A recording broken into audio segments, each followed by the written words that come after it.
que facilite el aprendizaje del alumno, lejos del esquema en que nos educamos muchos de nosotros, en que el protagonista era el profesor asentado en un esquema unidireccional de transmisión del conocimiento. El intercambio de información es inevitablemente horizontal y afortunadamente para bien del proceso de enseñanza. No me extiendo más para que podamos disfrutar de la charla del profesor Cavero. Al finalizar, solo quiero expresar el reconocimiento a las y los profesionales de la Dirección General de Docencia, en particular de la Unidad de Mejoramiento Docente, como así también a la Dirección de Tecnología Educativa y Aprendizaje Continuo UTEM Virtual, por su empeño en llevar adelante estos cursos, pero por sobre todo una felicitación muy grande a las y los docentes de la UTEM que culminan hoy este ciclo. Muchas gracias por la oportunidad. Muchas gracias, Miguel, por tus palabras. Antes de iniciar la charla, quisiera entregar algunas indicaciones. Durante la exposición les pido que mantengan sus micrófonos en silencio y si tienen alguna pregunta, realícenla a través del chat privado. Al finalizar la presentación, estas serán leídas, ¿no? Así que ahora, sin más preámbulos, dejo con ustedes al doctor Julio Cavero Almenara, catedrático de Didáctica y Organización Escolar de la Universidad de Sevilla, es director del SAP, Secretariado de Recursos Audiovisuales y Nuevas Tecnologías de esta universidad, y miembro fundador de EduTech. Ha recibido el premio de la Real Maestranza de Caballería, y es uno de los investigadores más prolíficos en cuanto a la temática de la tecnología educativa y las nuevas tecnologías aplicadas a la educación.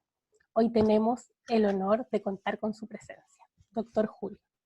Bueno, pues buenos días, buenas tardes. Ya me pierdo yo porque acabo de tener también una videoconferencia con Colombia y demás, y ya no sé dónde me sitúo. Bueno, en primer lugar, pues darles las gracias por la invitación que ustedes me hacen, y voy a compartir la pantalla y mi idea es no extenderme mucho y después contestarle todas las preguntas que ustedes deseen después realizarme.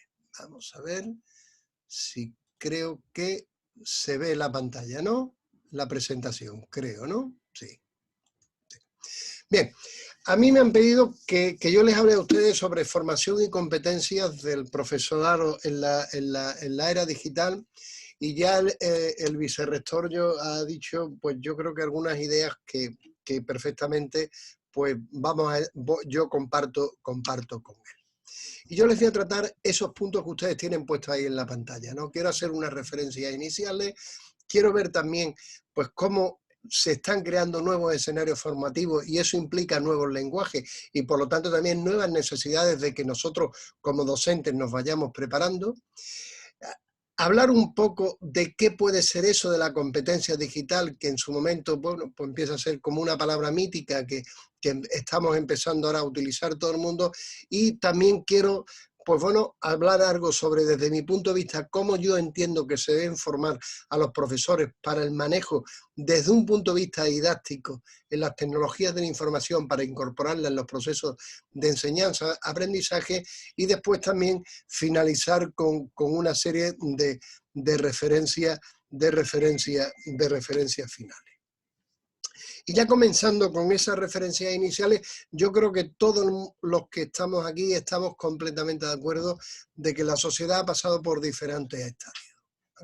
Ha pasado por lo que sería un estadio de lo que podría ser, pues bueno, la sociedad agrícola, después nos hemos desenvuelto en la sociedad industrial y postindustrial, y ahora estamos en eso que, bueno, que algunas personas llaman sociedad de la información, otros sociedad del conocimiento y demás. Pero lo que sí es cierto es que en esa sociedad una de las características básicas es que las tecnologías de la información y la comunicación son una de las variables críticas. Y esas tecnologías impactan a todos los sectores, sector puramente sanitario, sector agrícola, sector industrial y también, por supuesto, también en lo que sería al sector puramente educativo. Vivimos en lo que algunas personas empiezan a denominar como la cuarta revolución industrial, o como decía Bauman, vivimos en tiempos líquidos, donde todo es rápido, donde nada es estable como en su momento podía ser la sociedad industrial, sino que todo se va rápidamente transformando. Y esa cultura líquida pues muestra una oposición a lo que sería la cultura sólida propia de esa sociedad industrial, en el sentido de que anteriormente en esa cultura sólida, bueno, uno transmitía unos contenidos, esos contenidos le podían servir a una persona para desenvolverse a lo largo de una buena parte de su desarrollo puramente profesional, donde la información era grabada y almacenada en soportes puramente físicos y sólidos, y bueno, ahí se garantizaba. Hoy empezamos a hablar de que la información está en eso de que se dice como la nube, y después también todo proceso de creación y, lo que es más importante, de distribución de la información era lento. Cuando yo empezaba en la universidad, pues para que nosotros recibiéramos las revistas científicas, académicas y demás que nos llegaban en una serie de floppy, y hoy en día nada más que un número se publica automáticamente en cualquier parte del mundo, rápidamente podemos tener acceso a él. Más rápido si están abiertos, y si no, bueno, pues a través de las bases de datos que las bibliotecas de todas las universidades van adquiriendo. Por tanto, una de las características del momento en los cuales nosotros nos estamos desenvolviendo es que, bueno, estamos en un cambio constante, estamos en un megacambio donde las cosas no son tan estables como, digamos, pues bueno, anteriormente era. Y ahora con esto de la pandemia, pues todavía nos ha ocurrido más. Incluso esto ha, digamos, por decirlo de alguna forma, ha movido fuertemente lo que sería nuestro sistema puramente educativo. Y esos ejemplos de ese megacambio, pues podemos verlos a diferentes niveles. Por ejemplo, vean ustedes que desde el primer libro que se hace con la imprenta de Gutenberg hasta que aparece el primer lector de libros electrónicos, pasan muchos años. Pero fíjense que después pasan muy pocos años hasta que ya empieza el iPad, que ya no es un sitio o una tecnología de lectura, sino una tecnología que traslada todo lo que serían elementos puramente multimedia. En el siglo XVIII tardó 119 años lo que era la tecnología puntera, que era la tecnología del tejer, del telar, pues trasladarse fuera de Europa. En el siglo XX, bueno, Internet, que se desarrolla en Estados Unidos, tarda 7 años en extenderse al resto del mundo. Pero fíjense ustedes que en el siglo XXI, en sus primeros 6 años, esa tecnología WhatsApp alcanza 700 millones de seguidores. Piensen ustedes lo que muchas religiones han tardado en conseguir ese volumen de personas. Pero ojo, esto también tiene un problema. Y tiene un problema en que toda la robótica, el Big Data, va a crear un gran problema, y es un gran paro tecnológico. Un paro tecnológico que, como bien decía el vicerrector, pues va a repercutir a que muchas de las profesiones que nosotros tenemos actualmente pensadas y totalmente consolidadas van a desaparecer. Y también un gran reto para los docentes, porque muchas de las profesiones que van a aparecer todavía no son prácticamente desconocidas. Yo les he puesto ahí una imagen de cómo ya, por ejemplo, en Tokio hay algunos hoteles donde la persona, entre comillas, que te recibe es un robot. Estos son 2 robots de una cadena de hoteles en Tokio. Uno es un dinosaurio porque ese hotel está cerca del parque Disney de Tokio, entonces empieza ya a crear cierto de esto, y el otro es de la misma cadena, pero situado en el centro de la ciudad. Por tanto, ya se empieza a ver a que, bueno, pues empezamos a que pueda haber una serie de robots que puedan sustituir la recepción a las personas. Esta es una imagen de Burger King en el aeropuerto mío de Sevilla, donde si ustedes se fijan, pues han desaparecido una serie de puestos de trabajo. Ya no hay un mesero, usted entra, en esa máquina selecciona lo que usted quiere adquirir, automáticamente paga, con lo cual no tiene que haber un cajero, y esa tecnología pues va a crear eso que se llama paro tecnológico. Van a desaparecer una serie de puestos de trabajo y, ojo, eso tendremos que pensarlo desde el punto de vista también educativo. Pero en todo este entramado también van a entrar nuevos escenarios formativos. Y nuevos escenarios formativos donde nos guste o no nos guste, estemos de acuerdo o no estemos de acuerdo, las tecnologías van a ser una variable crítica. Nos pueden gustar las tecnologías, podemos estar de acuerdo con ellas, en fin, lo que queramos. Pero lo que sí es cierto es que las tecnologías, aunque no están entrando todavía en todos los niveles en las instituciones educativas, lo mismo que están entrando en otros sectores como el sanitario, como no sé, el de ocio y demás, sí es cierto que cada vez hay una muy fuerte penetración. Y eso podemos verlo también, por ejemplo, por los informes Horizon. Los informes Horizon, que son informes donde una serie de supuestos de expertos, y ahora después le digo por qué, pues evalúan qué tecnología a un año, 3 años, a un horizonte de 1 año, 3 años o 5 años impactarían en los centros educativos. A mí me invitaron a formar parte de los 2 informes Horizon que se hicieron sobre Latinoamérica, ¿no? El primero que ustedes tienen puesto en la pantalla es a niveles no universitarios y el de abajo a nivel universitario.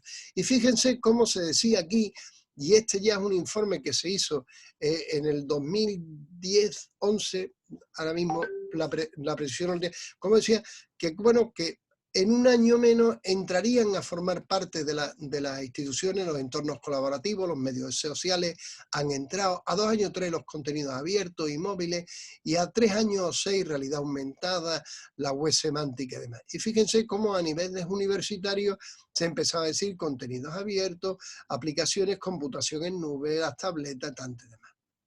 Es cierto que los mismos informes Horizon, pues ellos mismos han reconocido que, y además es lógico, que a un horizonte de 3 a 6 años resulta verdaderamente complicado. Pero teniendo en cuenta la gran diversidad que puede haber en Latinoamérica, puesto que evidentemente no es lo mismo un país como Chile, como Bolivia, dentro de su país tienen una realidad muy diferente en lo que puede ser el norte, lo que puede ser el centro, lo mismo que puede pasar en México y en otros sitios, pero lo que sí es cierto, y yo tenía las dudas cuando yo participaba en estos proyectos, lo que sí es cierto es que las tecnologías van penetrando. Estos son los informes EduTren que publica el Observatorio Tecnológico de Monterrey.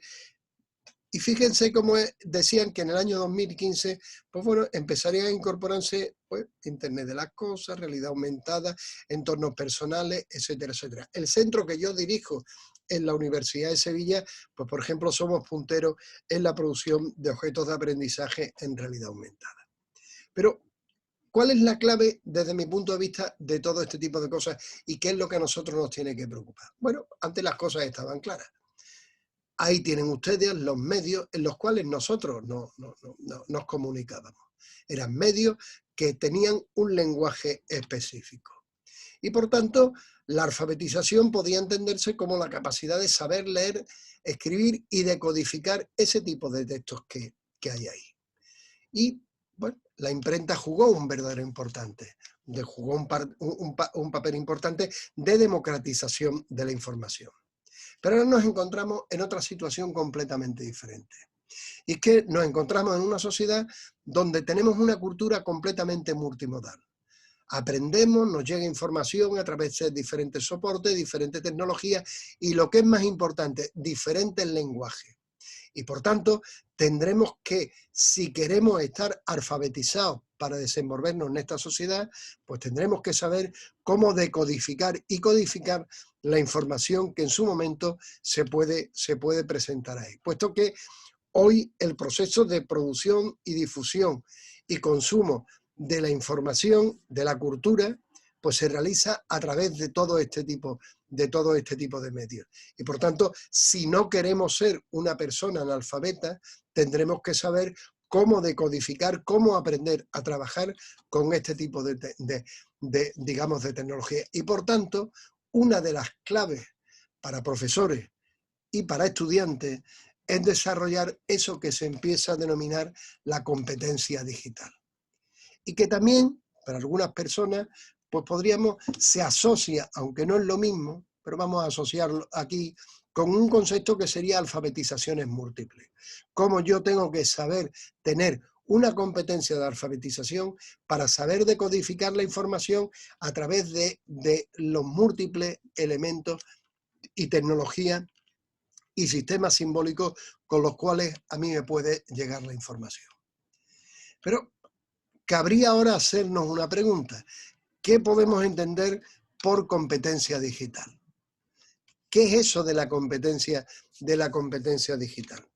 Mire, posiblemente ahora mismo uno de los marcos, y después yo les hablaré después, más significativos que está adquiriendo bastante significación sobre la competencia es el marco de la Unión Europea del DISCOM.edu. Y ahí, en ese marco, se dice que la competencia digital implica un uso crítico seguro de las tecnologías de la sociedad de la información para el trabajo, el tiempo libre y la comunicación. Fíjense que por una parte es uso crítico y seguro y también para un uso en diferentes situaciones y actividades que, digamos, hacemos las personas. Apoyándose en habilidades tecnológicas básicas, como puede ser el uso de ordenadores para recuperar y evaluar la información, almacenar, presentar, etcétera, etcétera. El profesor Antonio González me pasó el tríptico que ustedes tienen de la maestría y bueno, he podido ver pues, que se desarrolla bastante en ese marco del DISCOM.edu.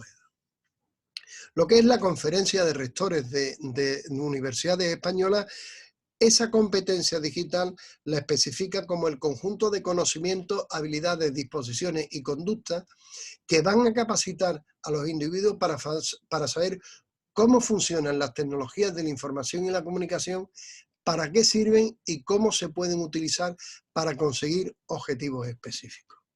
Yo entiendo por competencia digital, pues creo que podríamos llegar a ese tipo de acuerdo, ¿no? Que sería una mezcla de las dos definiciones que yo les he presentado anteriormente. Es un uso creativo, es un uso crítico, es un uso seguro de las tecnologías de la información y que lo que pretenden es que la persona que domine ese uso creativo, pues bueno, pueda alcanzar objetivos específicos en diferentes ámbitos, que van desde el trabajo, desde la empleabilidad, desde el aprendizaje, desde el uso desde el propio tiempo libre y evitar, por ejemplo, conductas muy negativas como pueden ser la del ciberbullying o como puede ser la adicción a las redes sociales. También la inclusión de las personas que pueden tener algún tipo de déficit cognitivo, auditivo, visual y demás, y también para que las personas puedan participar en la sociedad, porque cada vez las tecnologías van a ser uno de los elementos más de comunicación entre las personas y entre las instituciones. Está pasando en España, por ejemplo, como ya la comunicación básicamente con los diferentes bancos ya van desapareciendo lo que serían zonas físicas y cada vez uno tiene que hacerlo más la comunicación con su banco a través de Internet. Pero también hay otra cuestión importante y es que reflexionemos que también cuando nosotros manejamos las tecnologías de la información y la comunicación, nosotros vamos creando una huella digital nuestra. Cada vez que nosotros hacemos algo en Internet, cada vez que nosotros vamos, comunicando, vamos dejando nuestro rastreo en esa red de redes. Por tanto, también es necesario que cuando hablemos de lo que es la competencia digital, también la gente se le enseña a reflexionar que navegar por Internet, comunicarnos con las nuevas tecnologías, no es algo absolutamente inocuo, sino que nosotros sin darnos cuenta o dándonos cuenta, vamos creando una imagen, vamos creando una huella digital cada vez que nosotros trabajamos y tal. Al fin y al cabo, cuando nosotros nos vamos a referir a esa competencia digital implicándola en lo que sería el terreno educativo, el primer punto de referencia desde mi punto de vista es que, ojo, hablar de competencia digital del docente no es referirnos al manejo instrumental y tecnológico de las TIC. Es otra cosa. Es como nosotros somos capaces de incorporar esas tecnologías en los procesos de enseñanza-aprendizaje para resolver problemas de comunicación con nuestros estudiantes. Por tanto, no pensemos que porque uno es capaz de tener mucha habilidad en manejar un recurso tecnológico, ya es competente digital y competente, digamos, para las tecnologías. Nosotros, desde el ámbito de la docencia, nuestra preocupación no es el manejo instrumental de las tecnologías, sino cómo incorporamos esas tecnologías a nuestra práctica docente para resolver problemas de comunicación con nuestros estudiantes. Y ahora nos encontramos con los docentes y con una fuerte preocupación. Cada vez que se ha hecho una investigación, pues siempre nos encontramos con dos preguntas cuando se le han hecho, o con dos grandes conclusiones cuando se le han preguntado a los docentes. Una es que los docentes tienen altas actitudes y motivación para incorporar las tecnologías de la enseñanza. Si ustedes hacen una investigación, pues no creo van a ser muy pocos profesores los que le digan, no, yo creo que esto no tiene ningún tipo de sentido.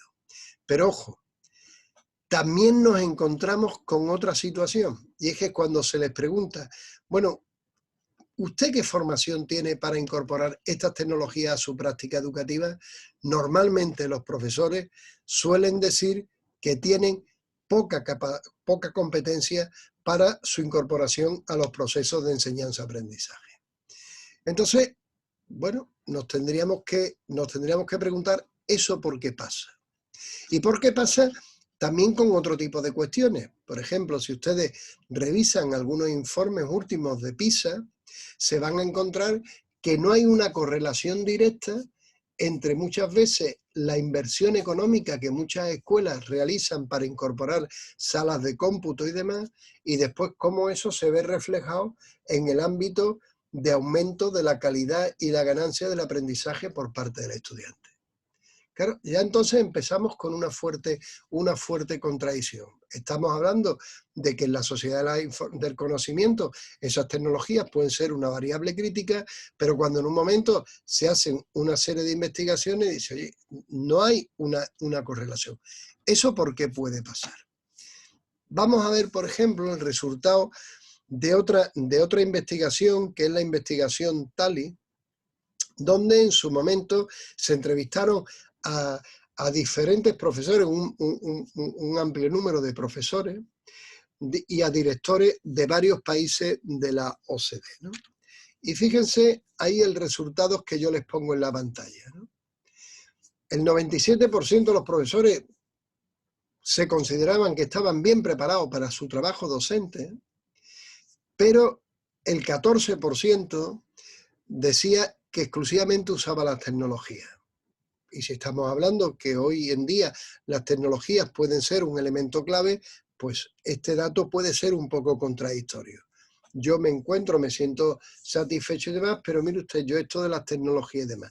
Yo creo que si se hace de nuevo el informe, cambiarían los datos, pero a lo mejor ese 14% podría subir a un 20%.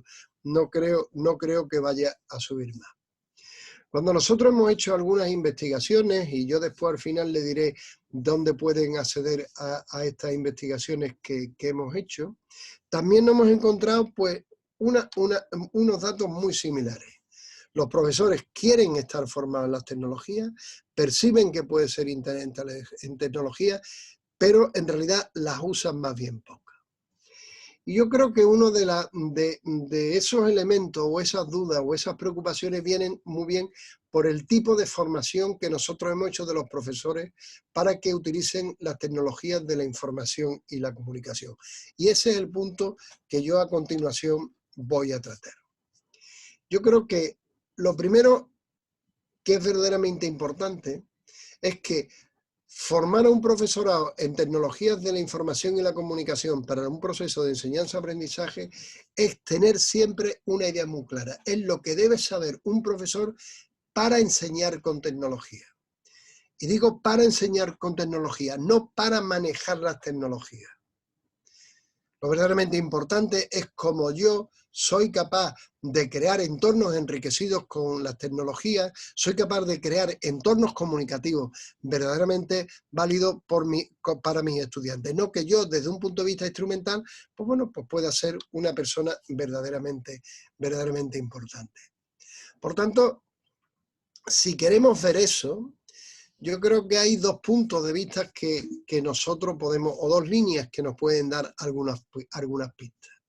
Una es los procesos que los profesores siguen a la hora de la incorporación de las tecnologías, y cuando se han hecho investigaciones sobre eso, qué pistas y qué sugerencias nos han hecho. Y otra es desde los modelos de formación del profesorado en TIC que se han ido planteando, pues qué sugerencias y qué pistas nos han dado. Y esos son los dos puntos las dos líneas que yo voy a desarrollar para indicarles desde mi punto de vista qué cosas creo yo, o cómo creo yo, cómo percibo yo que se debe hacer la formación del profesorado en tecnología. Y una de las cosas, y ahí tienen ustedes además una de las propuestas suyas de Chile, que desde mi punto de vista fue casi de las más interesantes que se hicieron en su momento, pero hay bastantes estándares que se han hecho. Aquí tienen ustedes la propuesta del ISTE en Norteamérica, este es el del INTES, del Ministerio de Educación de España, este creo que recordar que es el de Colombia, este también es de Colombia, y este que ustedes ven ahí es de Chile, ¿no?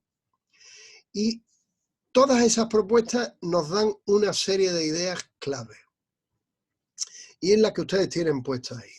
Que son, yo las dividiría y las he puesto con colores diferentes por dos cuestiones importantes. Una, que formarse en tecnologías de la información y la comunicación para utilizarlas desde un punto de vista educativo es formarse en diferentes cosas.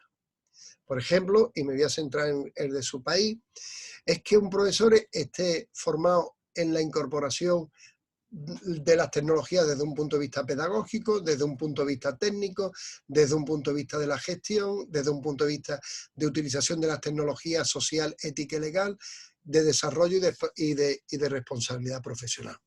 Podíamos irnos también a otros estándares y ustedes se van a encontrar también. Entonces, esa es la primera cuestión. Que un profesor se forme en las tecnologías de la información y la comunicación implica que se forme en diferentes dimensiones de cómo incorporar estas tecnologías en los procesos de enseñanza-aprendizaje. Pero significa también que no hay un único nivel de formación. Por ejemplo, su Ministerio de Chile decía nivel inicial, elemental, superior, avanzado. Desde el caso de norteamericano establecía que uno puede tener un nivel principiante, medio, experto, transformador y demás. En el proyecto de Colombia Aprende, pues volvemos otra vez a lo mismo. Una persona o un docente que esté formado o que se pretenda que esté formado para el uso de las tecnologías, pues tiene que tener una competencia tecnológica e instrumental para saberla mover, una competencia pedagógica para saberla incorporar para resolver problemas educativos, una competencia comunicativa para saber cómo comunicarse desde un punto de vista sincrónico y asincrónico con las tecnologías con su docente, una competencia de gestión, de cómo las tecnologías pueden servir para resolver problemas organizativos en el propio centro y una competencia de investigación. Y de nuevo en este sistema de Colombia Aprende, pues establece que un docente puede tener diferentes niveles: innovador, integrador y explorador.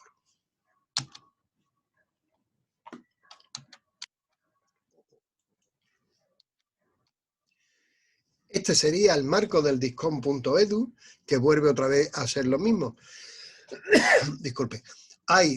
Establece que por una parte, bueno, pues uno puede tener una serie de competencias profesionales, puede tener competencias pedagógicas y competencias para, digamos, empoderar a los estudiantes. Y establece diferentes después de esas grandes, digamos, pues serían macroniveles, establece una serie grande de marcos de referencia, compromiso profesional, recursos, enseñanza, aprendizaje, etcétera, etcétera. Seguimos con la misma idea. Pero también como un docente, ya que tenemos esas dos ideas, una que formarse en tecnología es formarse en diferentes dimensiones y es asumir que podemos tener diferentes niveles, cómo un docente se va formando en ese ámbito de las tecnologías. Uno de los proyectos más interesantes de incorporación a las tecnologías lo tienen ustedes ahí, que es el proyecto ACOG. En España después se denominó como el proyecto Green. ¿Y por qué? Es interesante. Bueno, fue un proyecto financiado por Appen y era una situación idílica. Al centro se le dotaba de toda la tecnología que requería y además había técnicos de apoyo al docente. Por tanto, no había ningún tipo de problema. Tengo la tecnología y tengo las personas que me van a asesorar a resolver los problemas que se me vayan presentando. Bien, ¿qué consecuencias o qué conclusiones se obtuvo de estos proyectos? Y la primera es que, ojo, el ser competente digitalmente no es una cuestión que se adquiere rápidamente y de una vez. No se adquiere en que uno haga un curso y ese curso ya le da competencia digital. Es una competencia que se tarda una serie de años en adquirirse. En ese proyecto se estableció varios años entre una perspectiva de 3 y 5 años. Y ahí se decía que un docente, para ir adquiriendo la competencia digital, pasaba por diferentes niveles. Una primera fase era de acceso, aprendía un uso básico de las tecnologías. Otra fase era la de adopción. Empezaba a ser la tecnología para hacer lo mismo que hacía antes, y no había tecnología educativa. Es decir, lo que yo, por ejemplo, podía hacer con mis estudiantes en una transparencia de un retroproyector, bueno, pues ahora lo voy a hacer con un PowerPoint. Después, bueno, empezaba una fase de adaptación donde, bueno, pues ya hacía con las tecnologías prácticas tradicionales, pero bueno, enriquecía estéticamente la clase y le permitía una mayor velocidad y demás. Así una fase de apropiación donde ya empezaba el docente a intentar hacer otro tipo de cosas. Y llegaba la última fase, esa fase que yo les decía que duraba 3-5 años, que era la de innovación. Y era cuando ya el docente se sentía seguro y buscaba él mismo nuevas prácticas, nuevas formas que no existían en su lugar. Esta es otra propuesta de otro autor, pero fíjense que también plantea más o menos lo mismo. Adopción, adaptación, apropiación e innovación de la tecnología por parte del docente, sin construir nuevos escenarios enriquecidos por las tecnologías para hacer otro tipo de cosas. Este es el modelo de Puertola y también tiene, si se fijan ustedes, vuelve a la misma idea. Hay un momento donde el docente utiliza las tecnologías para mejorar lo que está haciendo, sustituyéndolas o aumentando lo que en su momento hace, y hay después una fase superior donde el docente lo que empieza es una transformación, bien modificando lo que está haciendo o redefiniendo lo que en su momento está llevando a cabo. O tal vez uno de los modelos de formación del profesorado que es más recurrente, que es el modelo del TEPAC, donde se empieza a decir que un docente para estar formado en la tecnología tiene que tener 3 niveles de conocimiento. Conocimiento pedagógico, conocimiento tecnológico y conocimiento de contenido. Y cómo debe, digamos, interaccionar esos 3 niveles de conocimiento. Hoy en día, Cali y otros han reformulado que también tenemos que incorporar otra variable, que es la variable de espacio que ellos dicen. Y es cierto que, sobre todo en contextos no universitarios, el espacio en sí mismo es una dimensión y una variable crítica para ver cómo pueden funcionar las tecnologías y cómo se pueden crear nuevos escenarios de comunicación. Desde mi punto de vista, ya hace tiempo yo planteaba que formar a los profesores en tecnología es formarlos o sea, en tecnología para el uso educativo de las tecnologías, es formarlo en diferentes tipos de dimensiones. Es formarlo en una dimensión puramente semiológica, estética, que sepan que esto tiene unos sistemas simbólicos, tiene un lenguaje. Es formarlo también en una dimensión instrumental. Si yo no sé manejar una tecnología, evidentemente no puedo incorporarla en la parte de la enseñanza. Es formarlo en una dimensión pragmática en el sentido de que busque estrategias específicas. Es formarlo también en una dimensión psicológica que perciba que las tecnologías no solamente te están dando información, sino que a través de tus sistemas simbólicos te están cambiando y modificando tu estructura cognitiva. De ahí que muchas veces decimos que nuestros estudiantes tienen problemas de atención y todo este tipo de cuestiones. Es formarlo en una dimensión curricular que sepan relacionar las tecnologías con los objetivos, las competencias que quieren alcanzar. Es formarlo también en una dimensión crítica, en que perciba que las tecnologías no son la panacea que van a resolver los problemas educativos.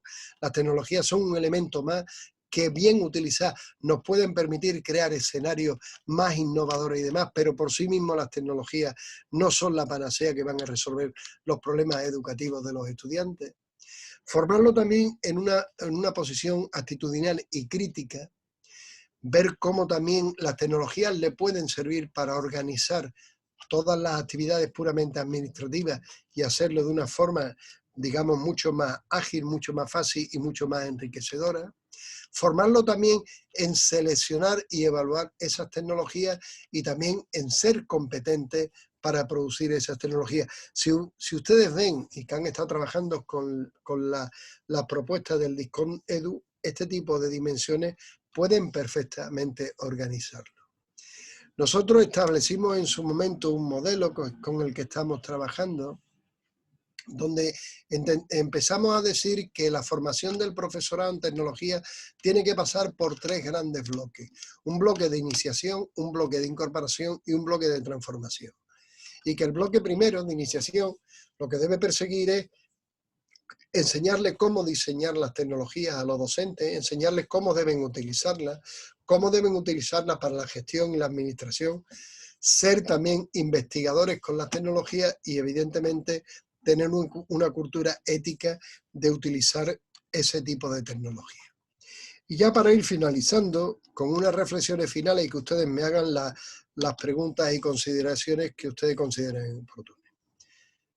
Primero, formar al profesorado para el manejo de las tecnologías de la información y la comunicación para incorporar la enseñanza, desde mi punto de vista, no es una capacitación instrumental. Es necesario enseñar al docente esa tecnología técnicamente cómo funciona, pero esa es una única variable. Formar al profesorado, desde mi punto de vista, no es una actividad puramente puntual, sino que esto implica un proceso. Implica que tiene que el docente pasar desde un punto de vista cultural va haciendo suyo las tecnologías y cómo también desde un punto de vista cultural va cambiando su metodología educativa y va creando nuevas propuestas de innovación y de transformación de su práctica educativa. Implica también verla no como una competencia aislada del docente, sino como una competencia más didáctica que el docente tiene que poseer. Supone, como ya les he dicho a ustedes, que el profesor asuma diferentes niveles de desarrollo y que, ojo, también lo asuman las personas que son responsables desde un punto de vista político y académico de las instituciones. No es que yo diga, te voy a dar un curso sobre Moodle y tú ya sabes, eres un experto en e-learning. No, implica que esto implica un gran cambio cultural. Como sabemos, en educación los cambios tecnológicos son rápidos, pero los cambios culturales son bastante lentos. Y como yo les decía, implica percibirlo dentro de lo que es el desarrollo profesional docente, con todo lo que eso implica de cambio cultural del propio profesor. Implica también una concesión práctica, pero también puramente conceptual. Uno de los grandes errores, desde mi punto de vista, que se ha cometido en la formación del profesorado en tecnología es simplemente trabajar mucho en la parte puramente práctica. pero hay que trabajar más en la parte puramente conceptual, porque es el docente que tiene que ver qué posibilidades le ofrece esa tecnología, fundamentalmente para cambiar la práctica docente que él tiene. Bien, ahí tienen ustedes, por una parte, mi correo electrónico y también la página web del grupo que yo dirijo, donde, bueno, tienen ustedes bastante más información de lo que yo les he estado comentando. Y ahora, pues, quedo a su disposición para todas las preguntas que me deseen realizar, si dejo de compartir. Muchísimas gracias, profesor, por esta interesante exposición.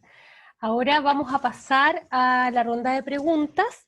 Me gustaría primero darle la palabra, la pregunta que hizo Felipe Allende, donde señala que le gustaría preguntar sobre lo que mencionó de las perspectivas críticas con respecto a la incorporación de ciertas tecnologías en el proceso de enseñanza-aprendizaje. Vamos a ver, yo lo que me refiero ahí es a lo siguiente.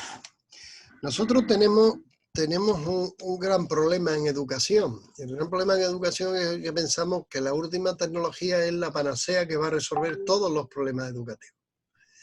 Y no nos damos cuenta que lo primero que tenemos que reflexionar es esa tecnología, qué problema de comunicación a mí me resuelve con los estudiantes. Muchas veces una simple hoja y una simple fotocopia, creando una buena práctica con los estudiantes, me puede resolver todos los problemas de comunicación que yo tenga. Entonces tenemos que tener una visión crítica.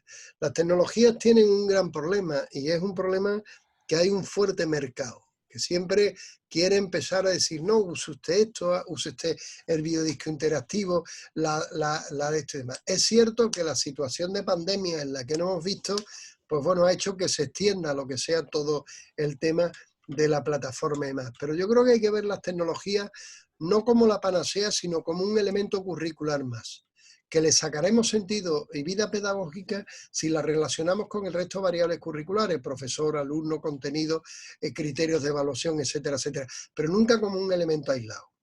Y muchas veces creemos que tenemos ese tipo de problemas. A eso es lo que me refiero con esa dimensión crítica. Asociar la tecnología a la práctica educativa que yo estoy haciendo. Muchas gracias, profesor Cavero, por su respuesta. Me gustaría ahora darle la palabra al profesor Mauro Castillo, que también tiene una pregunta para realizar. Buenas tardes. Mi pregunta va en relación a que nosotros como universidad no somos formadores de docentes. Es decir, los profesores llegan a servir la clase respectiva, pero ya traen una formación. Y yo creo que ahí se produce una brecha en lo que nosotros recibimos la formación cuando estuvimos en pregrado y ahora cuando nos corresponde hacer la docencia. Y también un poco en esta variable influye el conocimiento tecnológico que traen los propios estudiantes. Entonces mi pregunta es en torno a este acompañamiento que el profesor podría tener al momento de dictar la clase. Porque usted lo ha dejado muy claro que el uso de la tecnología no lo resuelve todo, porque ahí también hay un proceso de lo que es el contenido. ¿Cómo ve usted el desafío de incorporar este conocimiento que traen los estudiantes del medio social, ya sea del WhatsApp, Facebook, Twitter y cualquier otra red social, para incorporarla en el aula? Hay diferentes preguntas. Bueno, yo creo que en primer lugar hay que hacer una formación previa del docente, pero yo creo que todas las universidades deben tener también un servicio, por ejemplo, como el que yo dirijo, de apoyo al profesorado. O sea, el profesorado no puede ser, o sea, cualquier transformación tecnológica no puede caer exclusivamente sobre la espalda de un docente. Yo creo que eso que hemos llamado como el efecto del llanero solitario no funciona. Tiene que haber un secretariado, por ejemplo, les pongo algunos ejemplos de cosas que se hacen en mi universidad. Yo todos los años, nosotros sacamos una serie de convocatorias por ejemplo, producción de video didáctico, producción de objetos en realidad aumentada, realidad virtual, producción de animaciones y demás. El profesorado concursa y nosotros, el centro que yo dirijo, le producimos técnica y didácticamente el material al docente. Después le damos el ISBN para que quede claro cuál es la de esto y tal. Yo creo que eso es una cuestión verdaderamente importante. Pero ojo, Mauro, con una cosa del conocimiento que traen los estudiantes. Yo creo que uno de los grandes errores que hemos cometido en las universidades es creernos eso de nativos y emigrantes digitales. Los alumnos no son tan competentes digitales como nosotros nos hemos creído. Y eso lo hemos visto ahora en los momentos de pandemia, donde muchos docentes, sí, yo creo que incluso lo que mismo Presky quiso decir y ya va diciendo, bueno, que él quería decirlo de otra forma y demás, no. Esa idea de que tienen muchos docentes de que el alumno es un nativo, sabe, no. Nosotros hicimos una investigación en todas las universidades públicas andaluzas, donde una de las partes de esa investigación era preguntarle a profesores que eran considerados de buenas prácticas en las diferentes universidades, y nos dijeron que uno de los errores que habían cometido era creerse eso de nativos digitales, de pensar, ¿no?, que los alumnos ya sabíamos. No. Los alumnos son rutinarios tecnológicos, saben mover muchas veces el dedo, pero la competencia digital no es solamente mover el dedo, no es que yo tenga una competencia, no es que a mí me llegue del ratón del mouse al codo, sino cómo me llega del ratón a la cabeza. Y eso ya implica tener competencias de evaluación, tener competencias de discriminación y competencias de análisis. Y es más, cada vez que se hacen más investigaciones, yo ahora mismo tengo un artículo precisamente sobre eso, sobre competencias digitales entre docentes y estudiantes, y sobre todo a nivel universitario son menos competentes de lo que nosotros pensamos. Y ese es uno de los errores que muchas veces hemos cometido. Yo soy profesor de tecnología educativa, imparto esa asignatura en mi universidad y me llevo sorpresas constantemente todos los años, porque tienen que trabajar con tecnología y al final decimos, bueno, vamos a ver, competente tecnológico, ¿por qué? Porque saben mover muy bien el dedo para trabajar en una red social y enviar un mensaje por WhatsApp o por donde sea. Cuidado, eso no es ser competente digital. Eso es otro tipo de cosas. No sé si, Mauro, te contesto a las dos cosas que me planteaba. Muchas gracias, Mauro. Muchas gracias, profesor Cavero, por la respuesta. Tenemos otra pregunta de la profesora Carla Paz. Ella pregunta, ¿cómo se podría abarcar el capacitar a docentes para que sean competentes en el uso de TICs si todas las y los profesores enseñan diferentes asignaturas que requieren diferentes habilidades en las y los estudiantes? Cuidado. Necesitan diferentes, vámonos otra vez a lo que yo le decía anteriormente del modelo TEPAC. Yo tengo que tener un conocimiento tecnológico, un conocimiento pedagógico y un conocimiento de contenido. Evidentemente las tecnologías en matemática, en historia o en ciencias de la educación se van a aplicar de forma diferente. Pero hay prácticas que pueden ser perfectamente combinadas. Ustedes mismos en el modelo DICOM, por ejemplo, hay muchas prácticas de buenas. Una de las cosas que nosotros hicimos en su momento era un congreso de buenas prácticas en e-learning, y donde, por ejemplo, buenas prácticas que estaban trabajando los profesores de medicina perfectamente podían ser adaptadas por profesores de derecho. Búsqueda de información, gamificación, estudio de casos. Sí, no creamos, no pensemos, no, yo soy de matemática, no, yo soy de matemática, pero las estrategias didácticas de incorporación de las tecnologías yo las tengo que traducir a mi ámbito de conocimiento, pero pueden ser completamente válidas. Al fin y al cabo, eso es lo que pretenden los marcos de competencias digitales. Muchas gracias, profesor, por su aclaratoria respuesta. Ahora me gustaría darle la palabra a la profesora Claudia Concha, quien también tiene una pregunta que quiere realizar. Muy buenas tardes. Mire, quisiera plantearle lo siguiente. Nosotros como universidad estamos permanentemente en un proceso de capacitación y formación de nuestros docentes en distintos aspectos, dentro de los que usted ya mencionó en su presentación. Y quisiera preguntarle cuál es su opinión respecto de la variable crítica en este proceso de capacitación o formación docente para que los profesores logren hacer la integración y hacer la bajada en su modelo pedagógico de lo que están aprendiendo.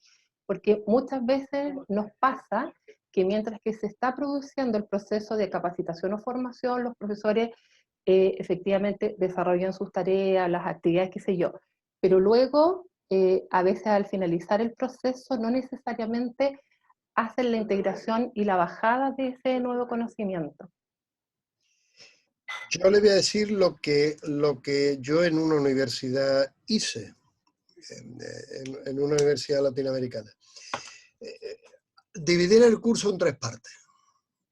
Uno tiene su parte de fundamentación teórica, toma contacto con las tecnologías y demás, tiene que ir al salón de clase y después continúa el curso. Y entonces, en esa última parte, todos los docentes reflexionan de qué es lo que han hecho. Porque es lo que yo le estaba comentando. Uno de los grandes errores que hemos dicho es que la formación es puntual. Yo te doy un curso de 30 horas y tú ya estás capacitado. No, no. Y además, y le pone uno tareas y las tareas las hacen y son absolutamente magníficas, este tipo de cosas. Yo creo que hay que dejar un periodo de formación inicial, un periodo de inmersión y después un periodo de reflexión. A nosotros nos fue bien, trabajando con esos 3 momentos. Gracias, profesor. De nada, Claudia. Muchas gracias, profesor, por la respuesta. No sé si alguien más tiene alguna pregunta que quisiera hacer.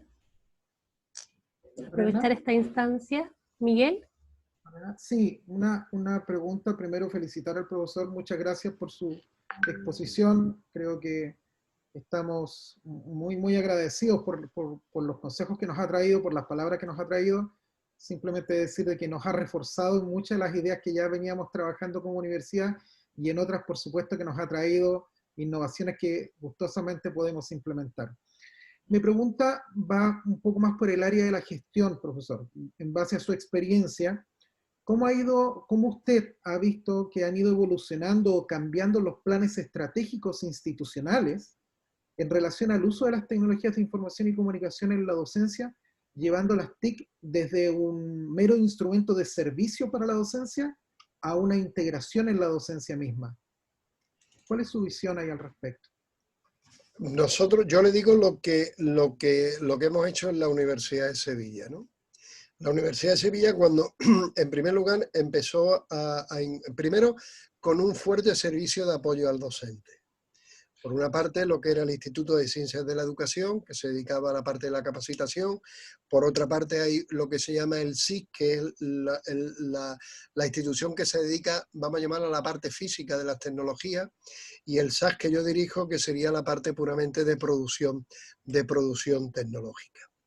Yo creo que al principio lo que se ha ido haciendo es buscando elementos que le facilitarían la gestión administrativa por parte de los docentes en todo el tema de la digitalización de acceso a actas, digitalización de puramente administrativa. Y progresivamente ir facilitando que el docente vaya incorporando las tecnologías. Para eso también se hizo una buena política de incorporación de las tecnologías en los centros educativos. O sea, por ejemplo, en mi universidad todas las aulas están equipadas con videoproyectores, la conexión wifi es verdaderamente importante y todo este tipo de cosas. ¿Qué más? ¿Qué creo yo que hay el gran salto? Yo creo que el gran salto, nosotros no sé si lo hemos hecho o no, es pasar del concepto que yo tengo de digitalizar la universidad a digitalización de la universidad. No sé si me explico.